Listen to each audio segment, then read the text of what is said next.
Secunderabad cantonment chicken షాపులపై task force అధికారులు దాడి చేశారు.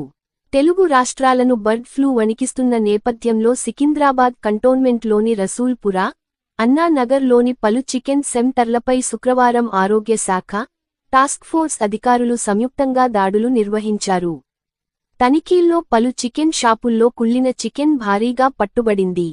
5 క్వింటాలకు పైగా కుళ్ళిన చికెన్ను ఫుడ్ సేఫ్టీ అధికారులు సీజ్ చేశారు. స్వాధీనం చేసుకున్న కుళ్ళిన చికెన్ను డెయిరీ ఫామ్ రోడ్డులోని ట్రెంచింగ్ మైదానం వద్ద గొయ్యి తీసి పాతిపెట్టినట్లు హెల్త్ విభాగం సూపరింటెండెంట్ దేవేందర్ తెలిపారు.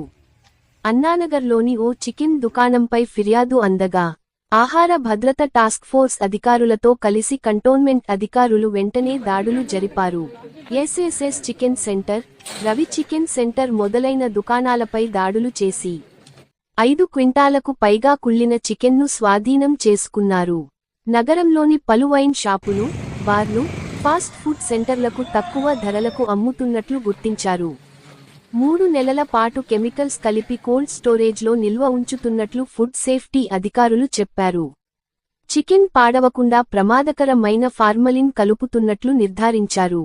బర్డ్ ఫ్లూ వైరస్ కంటే ప్రమాదకరమైన కెమికల్స్ కలుస్తున్నాయంటూ అధికారుల గుర్తించారు. గతంలో ఇదే షాపుల్లో భారీగా కుళ్ళిన చికెన్ను పట్టుకున్నారు.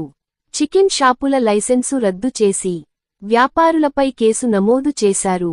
బర్డ్ ఫ్లూ వ్యాప్తి చెందుతున్న దృష్ట్యా చికెన్ వినియోగంలో ప్రజలు 1 నెల రోజులు వాడకుండా ఉండాలని జియో విడుదల చేసిన విషయానికి తెలిసిందే. కాబట్టి ప్రజలు జాగ్రత్తగా ఉండాలని అధికారులు కోరుతున్నారు.